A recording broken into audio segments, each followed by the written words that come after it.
We'll find out. Right. So Facebook. So we'll just figure out if we can share my screen here. Now, I've said to a few of you, if you have a question, please pop it in the chat window.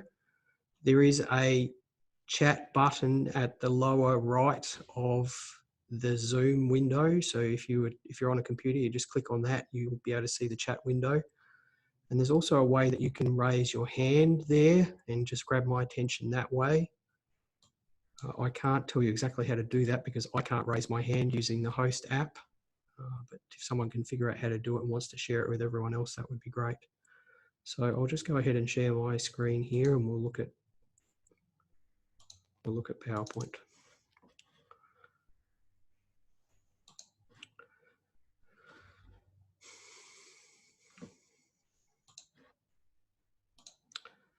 So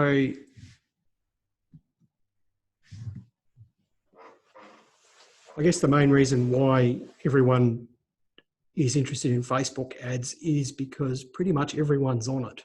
So in South Australia, you're talking pretty much the entire adult population is on Facebook. And worldwide, you're talking, a bit more than a third or a bit less than a third of the total world's population on Facebook. So in terms of, the user base, it's about as big as it gets, really.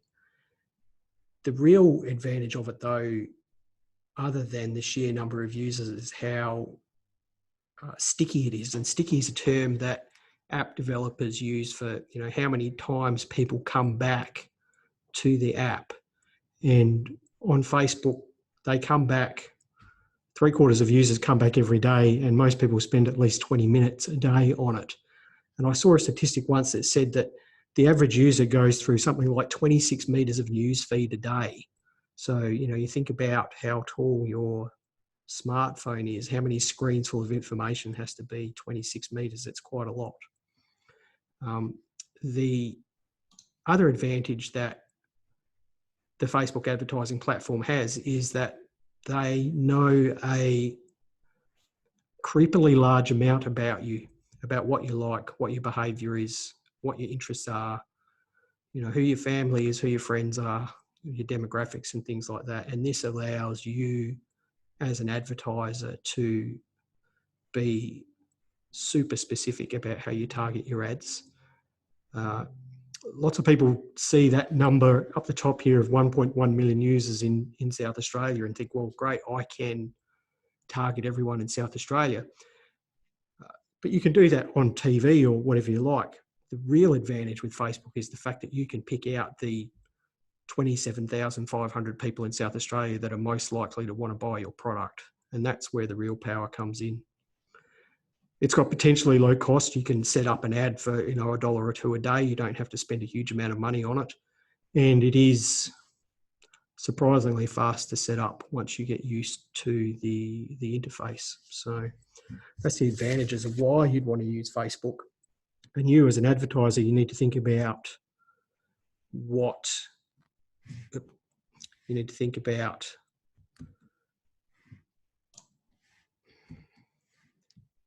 why people actually use Facebook. And we all use Facebook, I feel, for one of a number of reasons. And, there are a very small number of us that use it purely for business purposes. But having seen, upwards of 500 businesses in the last 18 months here at the Polaris Centre, the number of people that use it purely professionally is quite small. Most of us use it personally. We use it for entertainment.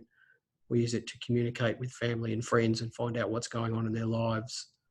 We use it to, I guess, keep ourselves abreast of our hobbies and our interests and political interests and personal interests and things like that. It has pretty much replaced internet forums and internet interest pages. Most people now use Facebook for that sort of stuff via the groups mechanism. And taking those 4 things into account, you need to realise that as an advertiser that there is a large amount of ad or commercial or promotional blindness on Facebook. We are peppered with ads on Facebook and we don't necessarily see the ads. So you need to think about how you can make your ads stand out.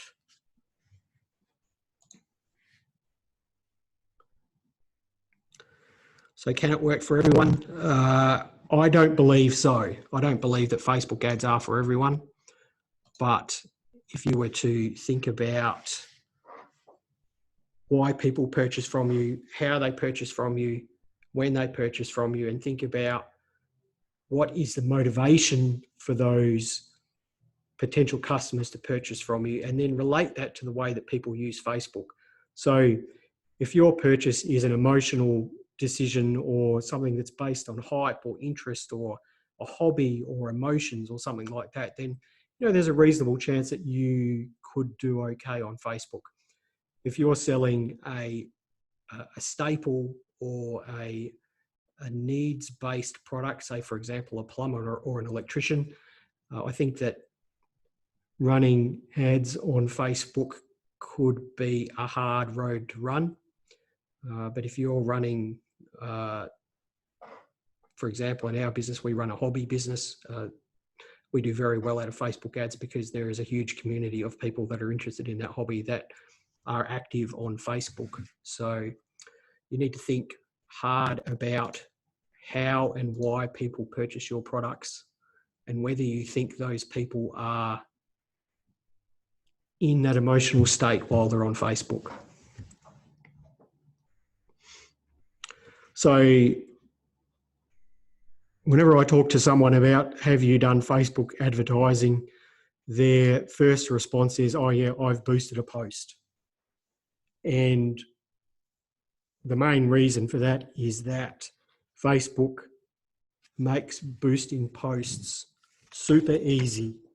If you've got a business page, then you will probably see a suggestion from Facebook at least once or twice a week saying that, this post is performing better than 85% of your recent posts and that you should probably boost it.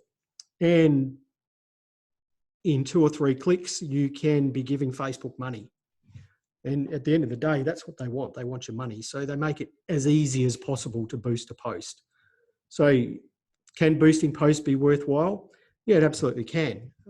I worked with a catering business here in Salisbury that did super good business out of boosting posts that were dealing with recipes. So they were publishing recipes and they were boosting those and they were getting huge local reach from their posts.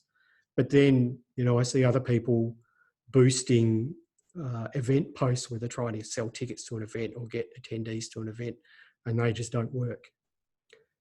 Simply because, the emotional decision behind, seeing some yummy food and a video and a recipe and things like that is obviously very different to trying to get someone to come along to your life coaching workshop. All right, the decision-making process is quite different and the people's motivations on Facebook are quite different. We've had really good results in our business by boosting posts that get excellent engagement with our own audience. And the basic principle behind that is that, if it's a great post on your business page, then it may well end up being a great post to boost. Okay, but if it's a rubbish post on your business page, I'm not really sure why you would think spending $10 or $20 on it is going to make it suddenly a good post. So you need to choose the right post to boost. You can only boost your own content. So, there's no point sharing a meme or something like that does it incredibly well because Facebook won't allow you to boost it. Okay, you need to think about why you're boosting the post. And this is a principle behind every piece of advertising or promotion under the sun. You need to have a primary goal for every tiny bit of advertising that you do. So we boost posts primarily to gather page likes. So if we've got a post that has a lot of organic shares and a lot of reactions, we will boost that post and we'll tend to gather in page likes from Facebook members that we want at a fairly low rate. Okay, so if you are going to boost a post with the aim of getting web traffic, then by all means, put the URL in your Facebook post, but get onto your Google Analytics and actually see if anyone's clicking through from your actual page likers before you go ahead and boost it. Okay, because if your current audience that loves you already doesn't go through to your website, then why are people that don't know anything about you going to go through to your website? All right. Think about whether you need a call to action. So when you boost a post, you do have an opportunity to add an interaction button to the post when you're boosting it. So think about having a call to action at the bottom of the post that is immediately above that button.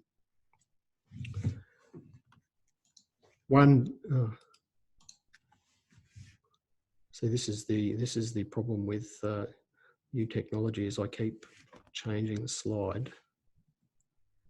I'm not sure why. Oh, there we go. The necessary limitation that Facebook has by making boosting so easy is that they limit the options that you have when boosting a post. And by options, I mean they limit how you can target an audience. And an audience is the group of Facebook users that you want your ad to be shown to. And they limit the goal of the ad. And when you're boosting a post, the 3 goals that you have available to you are post views. So you're basically paying to get your post in front of as many eyeballs as possible. For impressions in the case of videos, and then engagements. And engagements are likes, shares, and comments, and so on. And it seems a bit odd that they would distinguish between views, impressions, and engagements. But as I said before, Facebook is sort of creepy about what it knows about you. If you are boosting a post for video views, then it will tend to show your ad to Facebook users who view videos more. Okay, if you are boosting a post for post engagements, it will tend to show your ad to Facebook users who comment, like, and share on posts more than people who just look at their posts. Okay. So I'll just run you through the process of how easy it is to to boost a post. So we'll go to my Facebook page and we'll boost a post there. So share the screen. So this is my business Facebook page, and I assume everyone here has a business Facebook page. Is there anyone here that doesn't have a business Facebook page?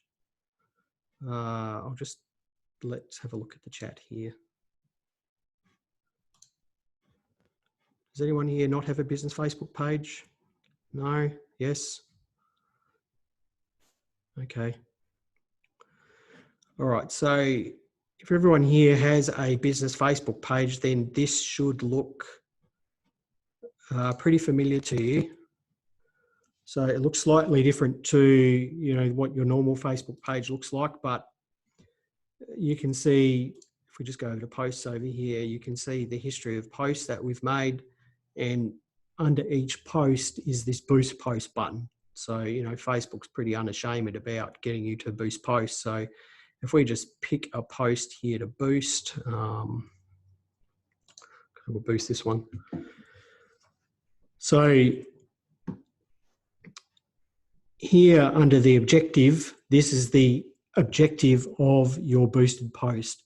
So our 2 objectives here are to get people to react, comment, or share the post, or to connect with potential customers. So if we choose this option, we're actually seeking to get people to send us messages.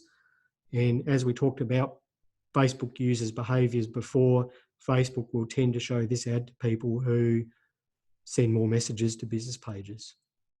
We'll just stick with this one here. We do have an option here to add a button to the post. Okay. And this is the audience that we want to target the ad at. And as I said before, it's tempting to send the ad out to as many people as possible, but the reality is that you're going to waste your money doing that. You need to target your audience as closely as possible. And, you know, what's a decent sized audience? The rule of thumb is something less than 50,000. So if you can target your audience such that you have less than 50,000 people, then it's probably a reasonably targeted ad. Okay. So here, for example, we can just pick the location. Adelaide, and we can go down here and pick some interests. So given that we're a coin dealer, we'll pick people that are interested in coin collecting. And this gives us an audience of 17,000 people, you know, within 25 miles, which is 40 odd kilometres of the centre of Adelaide. So, you know, that's a reasonably well-targeted audience. The trouble with boosting posts this way is that you'll have to come in and recreate this audience every single time. You can't save the audience. So this is why you can do effectively boosting a post from the full Facebook Ads Manager, and we'll run through that later. And the advantage of doing it that way is that you can run ads against different audiences. You could have a post that is the same post boosted to men and boosted to women, and then test which one performs better, for example. So we'll save our audience there that we're going to target this at. We're going to use automatic placements, and placements are, we'll go into that later. It's basically where Facebook is going to display your ad. We can get an idea of how many people we're going to reach on the budget that we're choosing. Now, I would never spend $25 a day because I'm not rich. So we'll just cut it to $2, which is, you know, playing it safe for me. We can preview what our ad might look like on the mobile or the news feed. We can actually push this out through to Instagram if we had a linked Instagram account, which we do.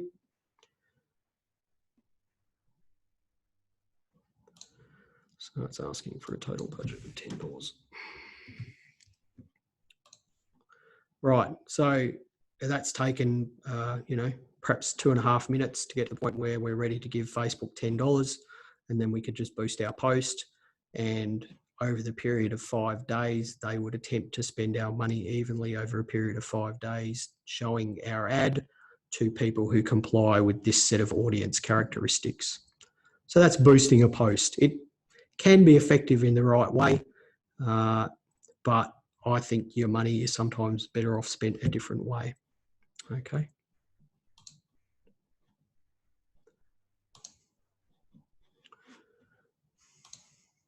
So does anyone have any questions about that?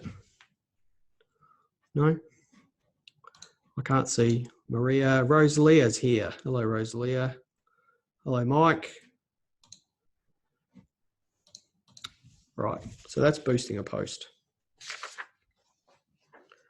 Now, I'm not sure if you're aware of the Facebook Business Manager, but behind sort of the Facebook that we're all used to seeing is a whole other level of Facebook, which is the Facebook Business Manager or the Facebook Ad Manager. There's a whole pile of functionality back there that most people aren't aware of.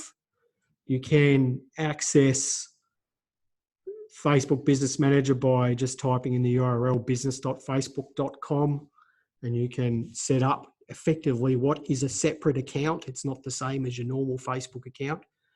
And the Business Manager is used to manage your Facebook business pages and your Facebook ad accounts, because you can have more than one Facebook ad account. You can have multiples. If you're running multiple businesses on Facebook, you can have an ad account for each business, or you can have one account for all the businesses. It's extremely flexible, but does take a while to get your head around the organizational structure. So on the Facebook Ad Manager, the top level organizational structure is what's called a campaign. Campaigns allow you to set an objective for the campaign. So when we talked about boosting posts, we talked about engagement ads or sending messages. So they're two advertising objectives. Under each campaign, you can have multiple ad sets. And ad sets are basically just groups of ads. And the reason why I'd want to do that is that each ad set has a budget and a schedule and a placement and an audience that it's targeted at. So let's say, for example, you were a 7-day doctor, for example. You might run one ad set on Monday to Friday and another ad set on Saturday and Sunday that was more around the 7-day doctor type deal, okay? You might have, if you're a clothing retailer, you'd obviously have one ad set for men and one ad set for women, assuming that you sell men's and women's clothing, okay? So that's why they provide that level of organisational structure. And then under the ad sets are ads, and the ads are the ads, obviously. They can be images, slideshows, videos, they can be form fills. You can gather people's names and addresses and emails and so on, that sort of thing. They can be conversions, and that's basically trying to get people to purchase or book or something like that from your website. So we'll just have a look at what the Facebook Ad Manager looks like.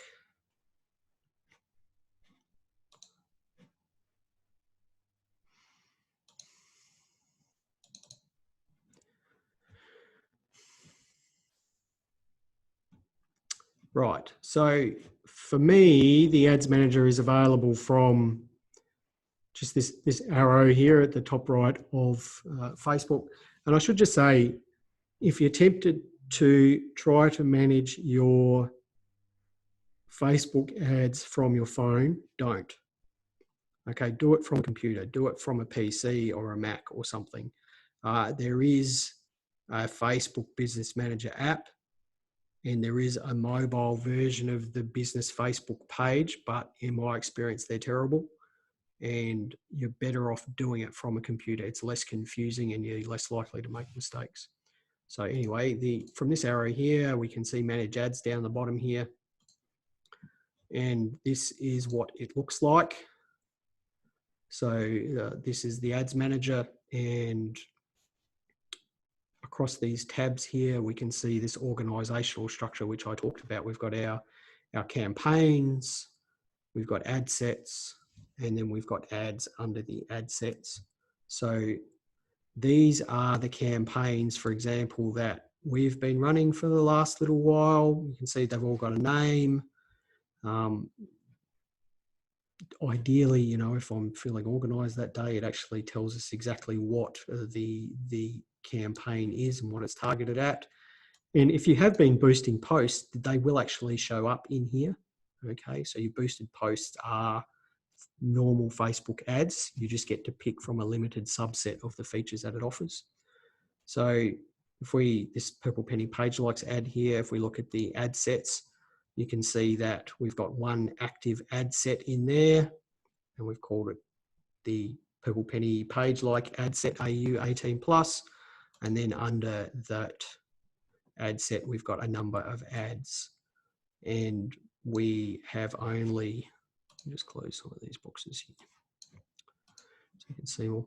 We actually only got one active ad at the moment, which is this one up the top here, which is not going to let me show you. So that's the Facebook ad structure. And I'll tell you the same thing that I tell everyone else, and that is, it is really confusing. The only way that you are going to get used to it is by using it. So I encourage anyone who wants to get into this to actually start creating campaigns and ads and ad sets, but don't switch them on. Okay, so get used to the way that a campaign is created. Get used to the way that you navigate through to the ad sets and that you can copy existing ad sets and so on and so forth. Okay, no worries, Maria. We'll see how your internet connection goes. Just start using it. That's the best thing that I can say to you. You will get comfortable with it in time, but every now and again, Facebook will change things around and you'll have to relearn what you've learnt before, but it's, you know, it's no big deal.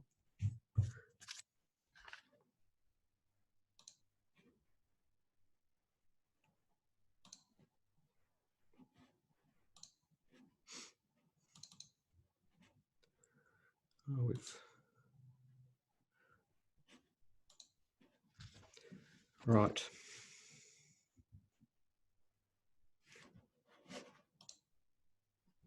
So, what's an audience? An audience is the group of Facebook users that you want to see your ads. So, we are all members of advertising audiences on Facebook. I'm going to assume that everyone here is actually on Facebook and we all see ads. There are a number of different audiences that you can create and save.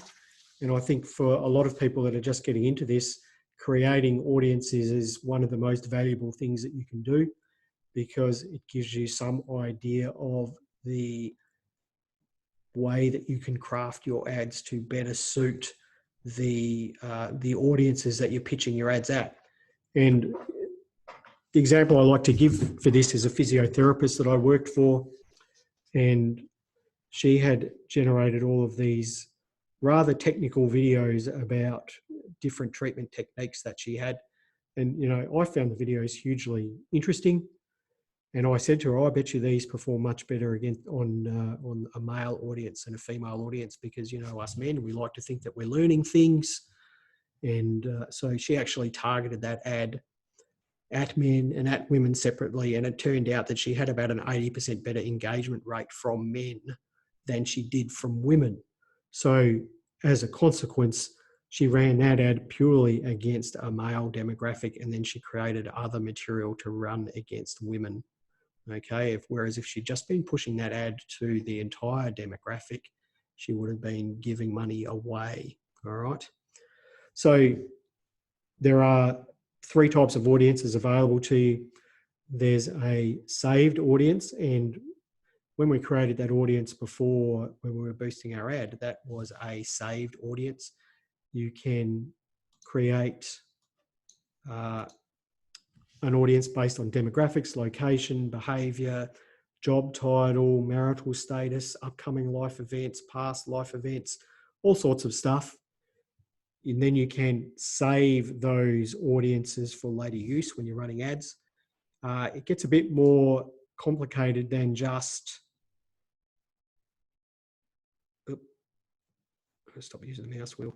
It gets a bit more complicated than just interest. You can actually chain the interests. So you could, for example, say in our business, people that are interested in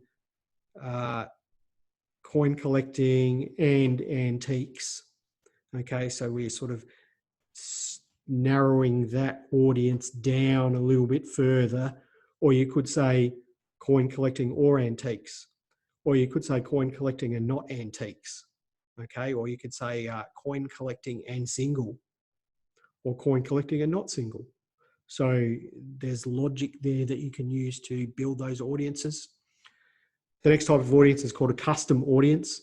And a custom audience is based on contact details that you put into Facebook. And basically, if you've got a good sized email or phone number list, you can upload that to Facebook. When everyone signs up to Facebook, they give Facebook their phone numbers and their emails. So, you know, it does a fairly good job of creating a list of Facebook users from your contact list. You can build a custom audience from website traffic. So if you have a website and you get, you know, a significant amount of traffic, you can install a little piece of Facebook software on your website called the Facebook Pixel. And the Facebook Pixel will then record the details of Facebook users that visit that website. So the key example of that is who's ever been looking at a product on the couch on their phone at night, and then they go to the computer at work the next day and look at Facebook, and suddenly they're seeing ads for that product on the computer at work. And that's because the websites that you have visited have the Facebook Pixel installed on them. So, you know, Mark goes to Kathmandu camping website, and the Facebook Pixel goes, Mark's interested in Kathmandu stuff, gets recorded in a database somewhere, and Kathmandu are running a Facebook ad campaign using a saved audience that's based on their web traffic. Okay, that's how that happens. It's not black magic. They're not listening to you through the microphone of the telephone or anything like that. That's how they do it. Okay. And the last way you can build a custom audience is through Facebook engagement. And that is, I guess the best example of this is real estate marketing and multi-level marketing and things like that. These sorts of businesses, mortgage, finance, they usually have a long sales funnel. So they will generally put some sort of informational video or something like that out to a huge number of people in South Australia. And then they'll build a custom audience from that for people that perhaps viewed 50% of the video. Okay, so those 50% viewers get put into a custom audience and then they get shown another video, okay, that's perhaps more detailed or more salesy or whatever it is. And then people that watch 25% of that video, they get shown a lead generation ad where they're actually trying to harvest the people's phone numbers and names and things like that. So that's the other way that you can build a custom audience. The final type of audience has changed names. It changed name in November last year. It used to be called a lookalike audience, but it's now called a special ad audience. And basically that uses one of your saved audiences or a custom audience as a model to build a larger audience, okay? So let's say the Purple Penny has 6,000 followers on Facebook and 60% of them are men and their average age is 42 and they're politically right-leaning and whatever that is. Facebook will take that saved audience and then build a model of the entire population of Australia and say, well, there's your lookalike audience. Now, the reason why they changed that is that political parties and people who were trying to influence the political process were using that to target and influence portions of the population in a very dishonest way. So Facebook removed that ability and they created what's called a special ad. And it's not up to you to decide if an ad falls into the special category. It's up to Facebook to decide if the ad falls into the special category. And then you can pitch that ad at this special ad audience. All right. And the idea being that they don't want you these days, you can't run health ads, you can't run legal ads, you can't run political ads. There's all sorts of stuff that they won't let you run on Facebook anymore. Okay. And that's why this has changed from a lookalike audience to a special ad audience. I guess they're trying to make us all feel a little bit safer about the fact that they, again, know a creepily large amount about us.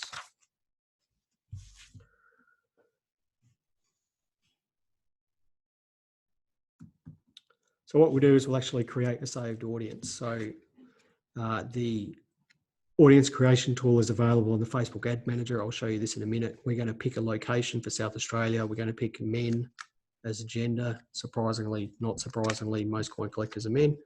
We're going to select those three interests there, and then we're going to name and save the audience.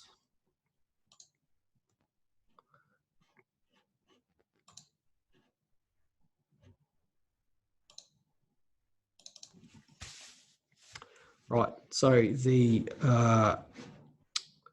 audience creation tool is available from this menu up the top left-hand side here under Ads Manager, and then we can see audiences over here. Sometimes it takes a horrifically long time to load, so I've actually loaded it up over here already. And these are the saved audiences that we have we've created over the last little while. To create an audience, we just click on the create audience drop down button, and there's our three different audience types that I talked about before. Okay, so we're going to create a saved audience.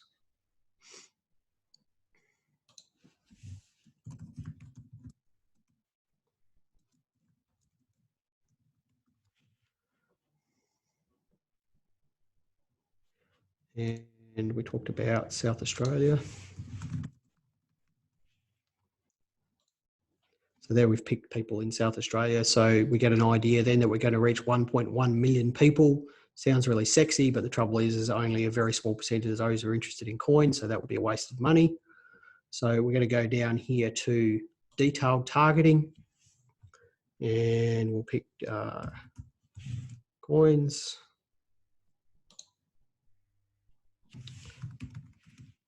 Numismatics.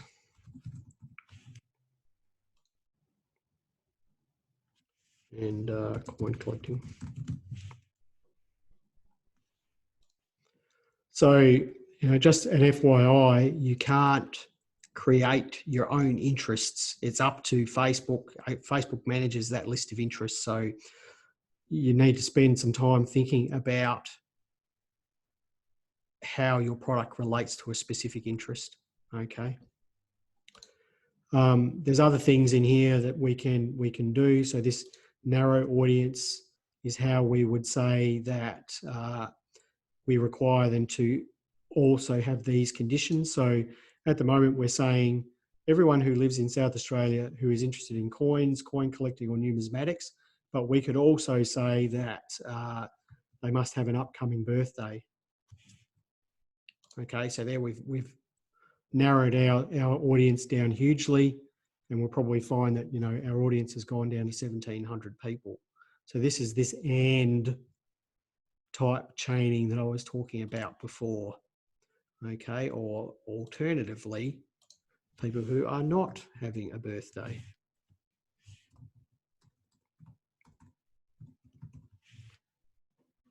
So now we're targeting at people that live in South Australia that are interested in coins, coin collecting, and numismatics, but don't have an upcoming birthday. I'm not sure why you'd want to do that, but anyway, that's what you could do. So you can actually target a Facebook ad at men who have an upcoming 60th birthday if you want to, that are within your local region. That's how targeted you can get. And then we've got this last thing here, which is connected type. These are ways of targeting people who like your page or excluding people who don't like your page. So for example, if you're trying to harvest likes for your page, there's probably not a lot of point showing those ads to the people that already like your page. Okay. For some people, it may well be worth pitching your ads at the friends of people who like your page, because there's a good chance that their friends are something like them. Okay. In my case, they're nothing like me, so it'll be a waste of time. But for some people, that would be useful. So there's our Facebook ad demo audience there. As you can see up the top, that's the one that we've just created. And it's 75,000 people, which is a little bit bigger than what I said before. I think less than 50,000 is the right number. So what we're going to do now is we're actually going to quickly run through the process of creating an ad. So the create button over here, this is the key with this ad manager, is always be looking for the create button. It's usually up the top left-hand side somewhere. Tends to move around a little bit, so it can be a bit of a where's Wally sometimes. So we're going to create this campaign. We're going to set up a campaign to try and get page likes. Oop. Where did that go? Let's try again.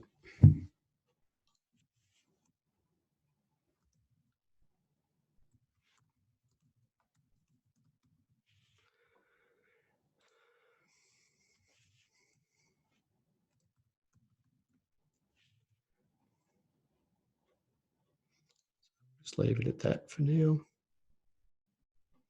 Right. So here we are in our campaign. Okay. So the first thing to look at is this buying type. Depending on what type of campaign you do, you have a different type of buying type.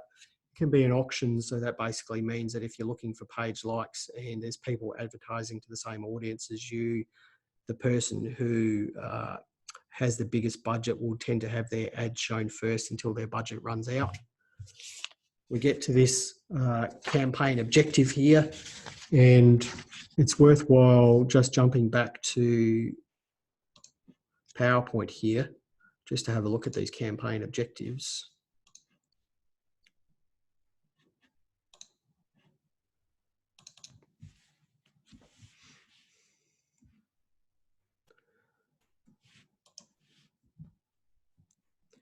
So these are the marketing objectives that each campaign can have.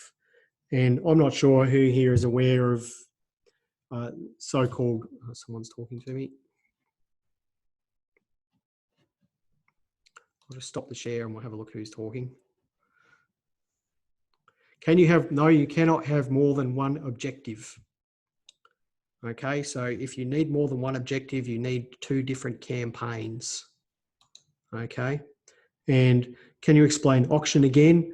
That's basically the person who has the highest budget will tend to have their ads shown first.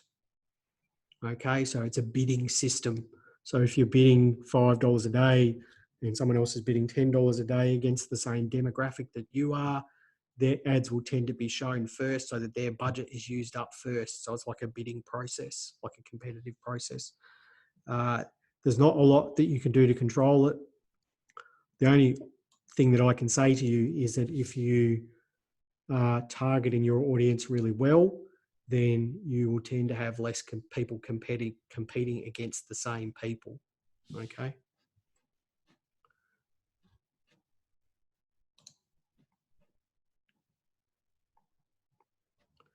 Right, marketing objectives. The way to think of these marketing objectives from left to right is progression through the marketing funnel. Now, marketing funnel is exactly what it sounds like. It's a funnel, and you've got the entire population at the top, and then you've got customers falling out at the bottom. And as people progress through the funnel, the number of them drops, but the chances of them actually purchasing your product becomes higher and higher and higher. And for some industries, this marketing funnel is vital. So the real estate industry, the mortgage finance industry, used cars, things like that, they really work hard on getting as many people into this funnel, and then they sort of coddle you through the funnel in the hope that you move through it and purchase at the bottom. And the Facebook marketing objectives kind of mirror that. So on the left-hand side here, we've got the broadest options that are pitched at the most people, brand awareness and reach. Then we've got in the middle the people that are sort of in the funnel that, you know, they're a little bit warm, they're kind of interested, it's worth spending a bit more on them. And then on the right here, we've got, you know, these are the people that we think are hot to trot. Okay, these people are going to buy our stuff. They're going to come into our shop. They're going to go to our website or whatever that is. And of course, everyone just looks at this and goes, well, that's what I want. I want conversions. Okay, so I'm just going to run a conversion ad at all 1.1 million people in South Australia, and all my problems will be solved. The trouble with that is that all those 1.1 million people in Australia don't care about you. Okay, there's just a very small number of people. So how would you use a conversion ad effectively? I'd be pitching a conversion ad at the followers of your page because they already like you. Okay, if you've got some special that you want to run through your website, some special deal or a coupon or a discount or something like that to try and get foot traffic into your website, surely it's better to show that to the followers of your web page than everyone. Okay, it just makes more sense. And I guess it's hard for some people to get their head around, but that's the way that it works better. To get this stuff working properly, you need to spend time on the left-hand side here to build up awareness of your brand and awareness of your page. If you leap straight to the right-hand side here, you have got a long and hard road in front of you. Okay.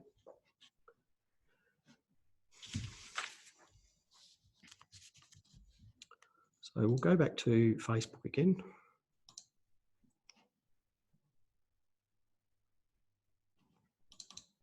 Right, so here's our objectives. What we're going to do is we're going to run an engagement ad. Okay, so an engagement ad has 3 options. You can either get a post engagement, and a post engagement is a like or a share or a comment, a page like, and for some businesses, page likes are a critical thing and not just a vanity thing. If you can get an audience of people who like your page and like your products, and that's like your own way. It's your very unique way of having your own little set of people who love you. Okay, if you can get 5,000 people that follow you on Facebook and they love you and they love your products, for a small business, that can be insanely valuable. Okay, and for some businesses, it can be built quite cheaply. Okay, and for me, this is how Facebook can be super powerful, is building this group of followers to your page. And, you know, it's one of the few opportunities that a small or micro business has to compete with big business. Okay, I think when big business gets a handle on this and, you know, goes out there and snaffles up everyone on Facebook, we'll be in trouble. But until they do, I think we can still succeed going this way. So what we're going to do is we're going to pick a page like engagement ad. And we'll go down the page here. We can set a daily budget. We'll set it to $5. There's sort of different options under here. So campaign bid strategy, well, obviously you're going to go for lowest cost, so we'll leave it there, but you can sort of mess around with this stuff if you want to. I usually suggest for most people is you just leave most things in the default setting. Okay, there's no point fluffing around with things that you don't understand. I think as you get more advanced, then by all means play with them, and if you understand the analytics, then you'll understand what effect the changes are that you're having. So now we're into our ad set, and we're going to promote the page that we want to promote. Okay, and we can start our ad. It's going to start March 24th. We set an end date. So, you know, if you're worried about the ads actually running and you forgetting to switch them off, perhaps set the budget, the start date into the future. Okay, so that you can't, you know, you won't be spending money straight away. We're going to select the audience that we run the ad against, and we can actually pick that saved audience that we created before. So there's our Facebook ad demo audience.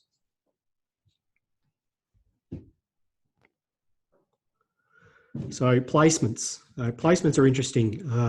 Facebook shows ads through many different channels across their different platforms. So on the Facebook application, for example, there's the mobile website, there's the mobile app, there's the desktop website, there's the news feed, there's the right-hand column, there's the left-hand column, there's Facebook Messenger, there's groups, there's Facebook Marketplace, then there's Instagram. So, you know, there's all these different places where your ads can be shown. I, again, generally think that you are better off just leaving it to the default settings unless you really know what you're doing. And I'm quite happy to say that I don't know enough to be able to fine-tune these things. But that being said, I have run specific campaigns just to get likes on Instagram, and I choose the Instagram placement option. Okay. Obviously, you can't run a Facebook page link campaign on Instagram. So depending on what your marketing objective is, will also control what placements you can possibly have. So we'll just go back and set this to automatic.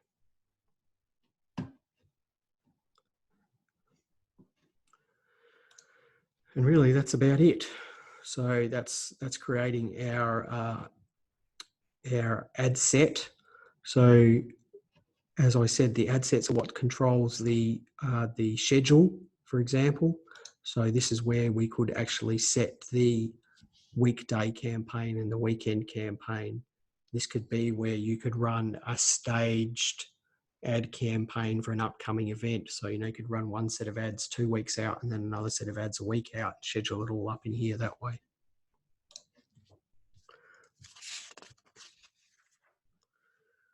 And this is where we create our ad. So there are multiple types of ads that you can run. You can run single image ads or slideshow ads. You can also create what Facebook calls video template ads. And for me, for some marketing objectives, I would think about using the video template ads. And the reason for that is that we struggle with, I think, sometimes we struggle with color schemes and effective graphics. There are some tools to create effective graphics, Canva being one of them. But sometimes it's easier for us to sort of stand on the shoulders of giants and use Facebook's video templates to create attractive videos that catch the eye when they appear in people's news feeds. So the video templates are surprisingly easy to use. They basically provide you with a number of different templates that you give certain images to, so you can upload your own media, and then you create these effective types of slideshows that that catch the eye, that you can brand with your logo and your text and things like that. So I find these to be super useful. They generally produce ads that are only about 8 to 10 seconds long, and that sounds awfully short, but the average video view length on Facebook is 3 seconds. Okay, that's how much video we usually watch. It's terrible that our attention span has come to that, but that's the way it is. So if we just jump back to PowerPoint, we've got a few sort of basic principles of creating effective ads that are worth running through.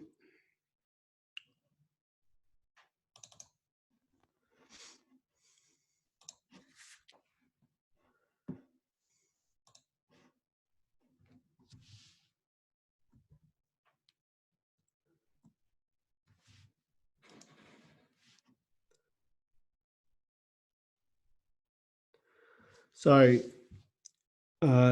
number one is always be thinking mobile.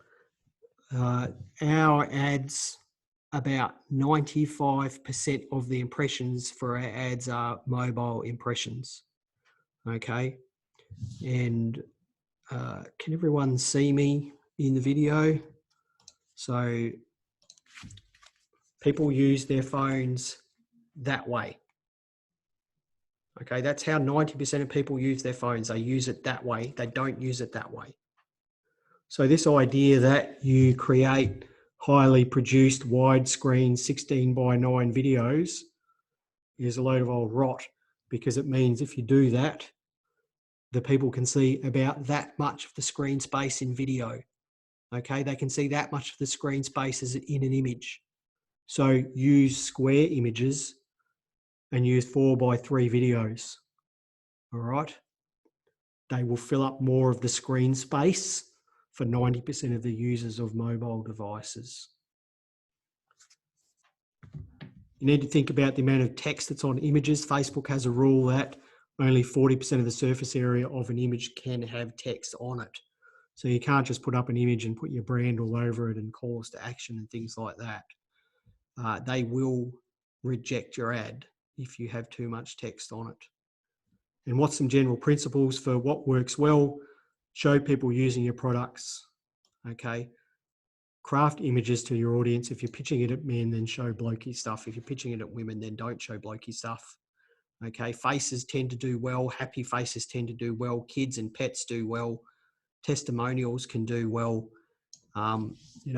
Think about having a strong call to action, creating a sense of urgency, a value proposition. So, 30-day sale, or, running out soon, or limited stock, or 40% off, all that sort of stuff can be helpful.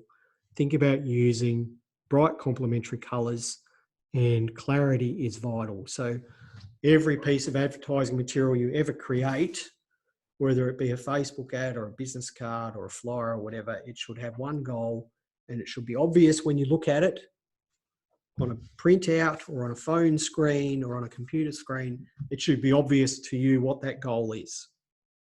Okay, it should be obvious to you what that message is from that one piece of copy. And your ads on Facebook should be no different. Don't confuse people. Keep it simple. There's this website here called canva.com. I don't know if anyone here has used canva.com before, but it's a super easy to use online graphical editing tool, and can create images that are correctly sized for Facebook ads and Facebook posts straight out of the box. So you just go there and say, create a Facebook ad, and it will create an image that's 1080 by 1080 pixels and then allow you to put all the stuff in it really easily. You don't need to use Photoshop or any of that sort of stuff. I used to use all that sort of stuff, and I've given it all up, and I just use Canva for everything now. It's about 100 times faster. Okay, I can't emphasize how much better Canva is. So these are a couple of really good, effective image ads. So the one on the left here from Monday.com, it's a project management tool it's a web-based project management tool. And anyone can use it with a web browser, but what Monday have done is they have created an ad targeted at people that are interested in Apple products. All right, so this ad is targeted at people that are interested in Apple products, and I suspect it's probably an additional target in there to remove people that are Windows computer users. Okay, because Mac users and Windows users supposedly hate each other. You don't try and pitch Mac-oriented advertising material at Windows users. So it's targeted at a particular set of users. It uses familiar colors that every Mac user is familiar with. The logo is reminiscent of that Apple. It's got a clear call to action. You know, it's a really neat looking ad. And when you think about what Mac is going through Mac users' brains, you know, you can see how that would appeal to them. So there we go. The other ad here is for NatureBox. It's got a clear call to action.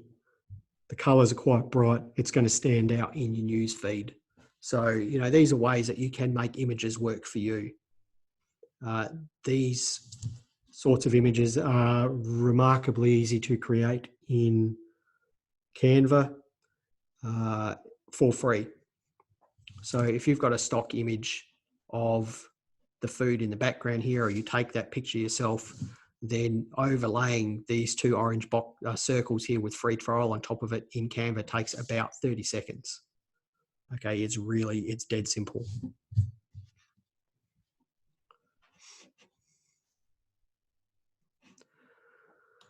So video ads, you can create videos from slideshows. You can create it from Facebook video templates. You can create them yourself on your phone. There's an app on your phone that you can use on Android or iPhones called Quick. It's actually a video editing app that I think it's GoPro. It's a GoPro app, and you can feed it a bunch of images, and then it'll do these really cool transitions, and you can put music to it, and it's quite catchy. It's a good way of building up a really short, zippy ad that will stand out in the newsfeed. Again, don't do widescreen. It doesn't fit well with people that are using the phone that way and not that way. Keep it less than 15 seconds. Most will watch less than half of that. If you are doing voiceover in your ad, do subtitles. Most people don't have the sound on their phone when they're watching Facebook. They're either on the bus or on the toilet. Think about putting the call to action in the middle of the video and not just at the end, because most people don't get to the end of the video. All right. Don't have an ad that is a hosted YouTube video. Upload the video to Facebook. Facebook will usually reward you with extra visibility if you use their native video. Okay. And then ad text and title do matter. Okay. So those little bits of text that we saw over here. So this is the ad text here. The new generation of project management is here and it's visual. And this is the ad title here, the ultimate project management tool for Mac. Okay. They do matter. And I found this really cool set of statistics that show that they do matter. So these are a set of statistics that Watchit created in 2017 from some hugely massive number of Facebook ads and posts. And on the left-hand side here, we've got, you know, if you're going to start that ad title with something, apparently things to know is the right thing to use. That gets the most ad impressions, things to know. So what is it about things to know? So, you know, 5 things you need to know about having a better time at a party, or 5 things you need to know about coin collecting, or 5 things that you need to know about garden design, Rebecca, or 5 things that, you know, so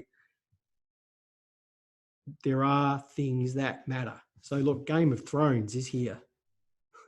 So Game of Thrones is what the fifth most popular term in ad titles in 2017. And is there an optimal number of things to know? It turns out that there is. People want to know about 7 things. Go figure. Who knows? Who knows why? So if you're going to write an article about things to know about your garden, Rebecca, we want to know 7 things about garden design. Okay? Perhaps 7 things about garden design in Game of Thrones. That would be cool. So you could try that. I guess the point is that, everything can matter. Everything has an effect, whether it be the image, the colours, the call to action, the ad title and the ad text. It all has an effect that all needs to be thought about. So that's kind of the basics of creating an ad. It is worth just having a quick look at the Facebook Pixel because we did talk about it briefly.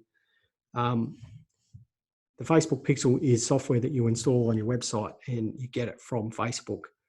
And at its most basic level, it can be used to gather the details of Facebook users that visit your page. Okay.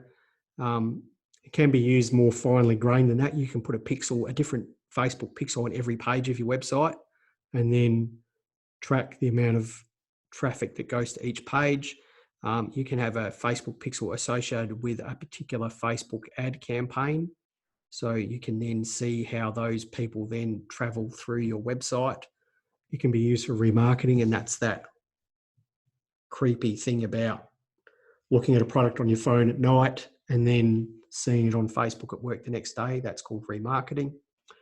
It can be used for conversion tracking. So on our website, for example, we know what percentage of Facebook users actually purchase products off of our website.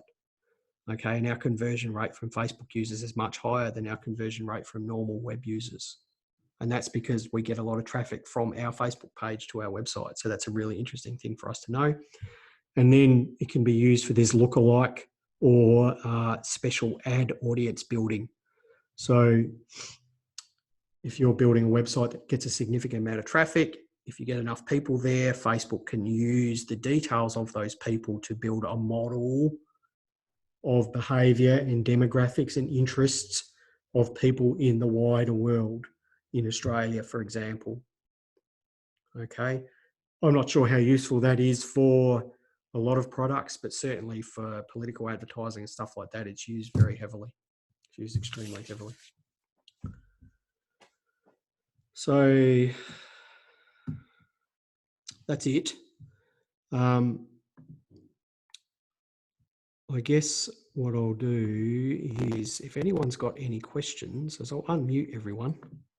So anyone who wants to say something, please do, or type it, or whatever they prefer to do. Mark, is Canva still free? It was free a long time ago, but I think you have to pay for it now. What's that? Is Canva still free? Oh, yeah. No, it's still free. Yeah. There are features that aren't available in the free version, like you can't resize images and you can't remove backgrounds and you can't have transparent background images and some stuff like that. But it is still free. Okay. And even, even the paid, it's only, I think it's less than $10 a month. It's surprisingly cheap. So I find myself using it more and more and more. So, yeah. Anyone else got anything? The stats were really helpful. What stats were they? Just things like, 80% of Facebook videos are watched without sound. Yeah, it's interesting, isn't it? Yeah. I struggle with the subtitles. I put a video in and say it goes for a minute, and Facebook just can't understand the vocals, and it translates it. And then when I edit the translator, you know how you can do that as you upload it, I'll edit it and then save it, but it does the wheel of death while it's saving, and then it never saves properly, and then I lose it. So I've never been able to do it. Yeah, look, Michaela, are you an iPhone user or Windows, and I've got an iPhone.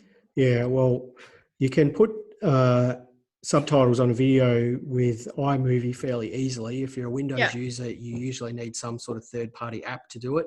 Yeah. And rather than relying on Facebook to try and do it automatically, it might be better to do it that way. There are also subtitle transcription services that you can upload your video to, and it's about $1 a minute, and they'll give you a subtitle file back, which you can then integrate with the video using video editing software. Yep. So, you know, that can be, if you've got the time and it's more sort of, I guess, timeless content that you think is going to be useful for a long time, then that can be well and truly worth the effort. Yeah. But if it's sort of in the moment video and things like that, I'm not sure that I'd bother. Yeah. Okay. So, all right. Thanks. That's all right. Anyone else? Is everyone happy with the way that it's gone with Zoom? Yeah. Yeah. I think, you know, I'd prefer for you all to be in the same room with me, but given the current situation, we've got to make do with what we've got. So, you know, if you do feel like you have any unanswered questions, you are welcome to hang around afterwards and talk to me, send me an email or call me. And I'll just stick my phone number down here in the chat and my email address. So that's my phone number.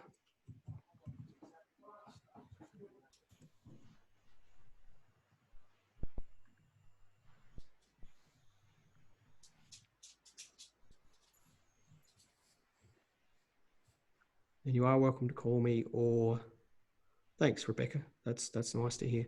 You are welcome to call me anytime on a Monday or Tuesday. I only work at Polaris on Mondays and Tuesdays. You can ring me other times, but if you're not in my contacts in my phone, I generally won't answer the phone. But if you email me and tell me what your phone number is, I will put you in my contacts, and I'll promise I'll answer the phone then. So, and if we don't have any other questions, John. Hello, John. How are you? Oh, I'm okay. Yeah. I got caught up in something else that people were on my case about. Right. So, which meant I arrived late. So I see you recording. Yeah, I'll figure out how to make this available to everyone. We might pop it up on YouTube or something, and thank you. Be available up there. Okay. Yes. So unfortunately, one of those situations that I couldn't get out of. Yeah, all these things happen, John. That's fine. So if we don't have...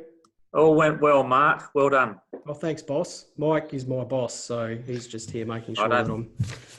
I think so. I think you are. Just making sure that I perform properly. So yeah, thanks everyone for coming along. And if you were happy with the way the Zoom meeting went, you know, we'd always appreciate some positive feedback, because you know, it's a trying time for everyone, and we're all trying new things. And you know, we always like to hear that people have found the exercise valuable. And as I said, give us a call or send me an email. Okay, thanks everyone. Thank you. Thank you. Bye. Bye. Bye. Have a great night. Thank you. You too.